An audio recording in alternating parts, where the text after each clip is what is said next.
यदि आप कोई प्रॉपर्टी की रजिस्ट्री करवा रहे हैं, ठीक है, ज़मीन खरीद रहे हैं, तो 116 117 की भी आप जांच करें। अब आप कहेंगे ये क्या है भाई? ये बहुत महत्वपूर्ण चीज़ है। ये चीज़ आपको ज़मीन विवादों से बचाएगी। अगर आप ज़मीन खरीद रहे हैं और खरीद चुके हैं तो ये आपको बचा लेगी, इस चीज़ से कभी भी विवाद नहीं होगा। और इग्नोर किया तो आप कोर्ट कचहरी की चक्कर काटोगे, पूरा पैसा बर्बाद होगा। और कई कंडीशन में साथियों ज़मीन पे कब्जा मिलने के बाद भी हट जाता है, ठीक है। तो क्या फ़ायदा, पूरा पैसा और ज़मीन भी चली जाए। चलिए मैं आपको बताता हूँ कैसे चेक करें। साथियों एक चीज़ मैं आपको बताऊँ कि देखिए, जब भी आप कोई ज़मीन खरीदते हैं तो आपको उस ज़मीन से संबंधित क्या, ज़मीन के कानून भी आपको पता होना चाहिए। एक सबसे बड़ी दिक्कत हो रही चौहद्दी को लेके, ठीक है, पोजीशन को लेके, 116 117 को लेके फिर लोगों का विवाद हो रहा है। क्या, अब समझिए उदाहरण से। एक चीज़ और, अगर आप कोई कानूनी सलाह लेना चाहें विशेषज्ञ द्वारा किसी भी मैटर में, तो कॉन्टैक्ट नंबर, व्हाट्सएप नंबर हमारा वीडियो के डिस्क्रिप्शन में मिल जाएगा। अगर आप कहीं ज़मीन खरीद रहे हैं, खरीद चुके, उसका डॉक्यूमेंट्स फुल वेरिफिकेशन करवाना है, जैसे डबल रजिस्ट्री, अंश से अधिक विक्रय, ठीक है, 143 80 धारा 116 117, ठीक है, ये ज़मीन सरकारी ज़मीन विवादित तो नहीं, तो वो भी आप करवा सकते हैं। कॉन्टैक्ट नंबर हमारा वीडियो के डिस्क्रिप्शन में मिल जाएगा। देखिए, जैसे मान लीजिए साथियों, आप प्रॉपर्टी खरीद रहे हैं, ये है भाई रोड, ठीक है ना, और ये यहाँ पे आप प्रॉपर्टी खरीद रहे हैं। यहाँ पे 3 हिस्सेदार हैं, ए बी सी।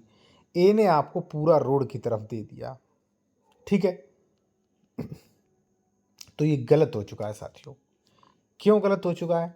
क्योंकि धारा 117 नियम 109 ये कहता है, यहाँ पे पढ़िए आप, कि यदि गाटा सड़क आबादी से सटा हुआ है तो सभी को आनुपातिक रूप से दिया जाएगा। अब आपको भले इसने फ्रंट की रजिस्ट्री कर दी, लेकिन बी और सी यहाँ पे आपको निर्माण नहीं करने देंगे। आप भले ही रजिस्ट्री करवा लो, भले ही दाखिल करा लो, बी और सी आपको निर्माण ही नहीं करने देंगे। आप कोर्ट कचहरी की चक्कर काटोगे। इसीलिए तो मैं कहता हूँ कि भाई 117 की कार्रवाई हुई कि नहीं वो चेक करिए आप, ठीक है ना। अब मान लीजिए ए ने आपको 1/2 दे दिया, फिर भी गलत है साथियों, क्योंकि इस पर फिर भी ऑब्जेक्शन करेंगे। यानी कि आनुपातिक रूप में ही आप खरीद सकते हैं फ्रंट पर।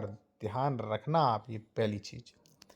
दूसरी चीज साथियों क्या होती है, बेहद महत्वपूर्ण, वो भी मैं आपको बता दूं उदाहरण के तौर पे, कि जैसे मान लीजिए साथियों, ये यहाँ पे कोई गाटा है, उदाहरण के तौर पे। एक मिनट का समय दें आप, ये थोड़ा मैं साफ कर लूँ उसको, जिससे आपको बेहतर अच्छे तरीके से समझ में आ सके, ठीक है ना।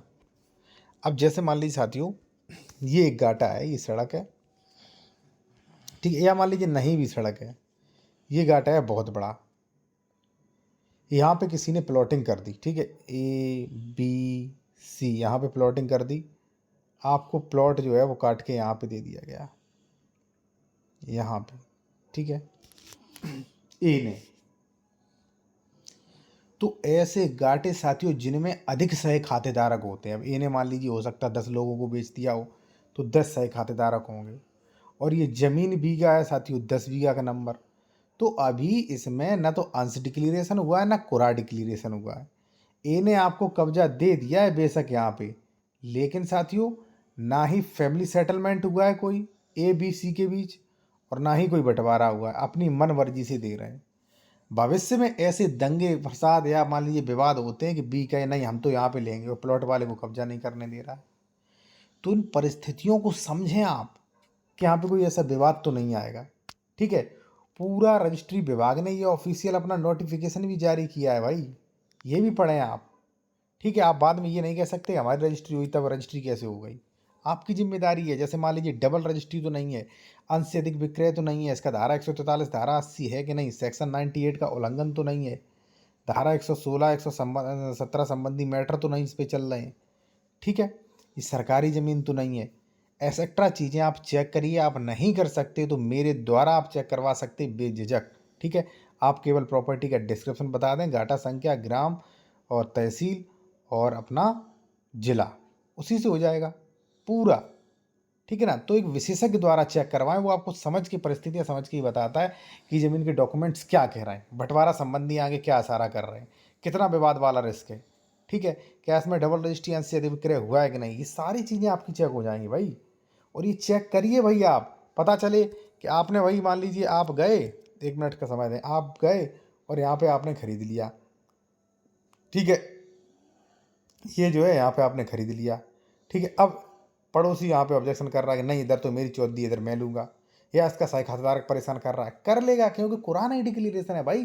कानून से काम नहीं करोगे बहुत दिक्कत होगी आपको फ्यूचर में, बहुत ज़्यादा। आपने कब्जा कर लिया फिर भी विवाद हो सकता है यहाँ पे, और हो रहे हैं, ठीक है ना। तो इन चीज़ों का ध्यान रखें।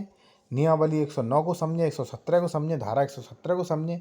नहीं आपको बहुत ज़्यादा यूपीआरसी रजिस्ट्री एक्ट इन सब में जानकारी है तो साथियों आप मदद ले सकते हैं हमारी।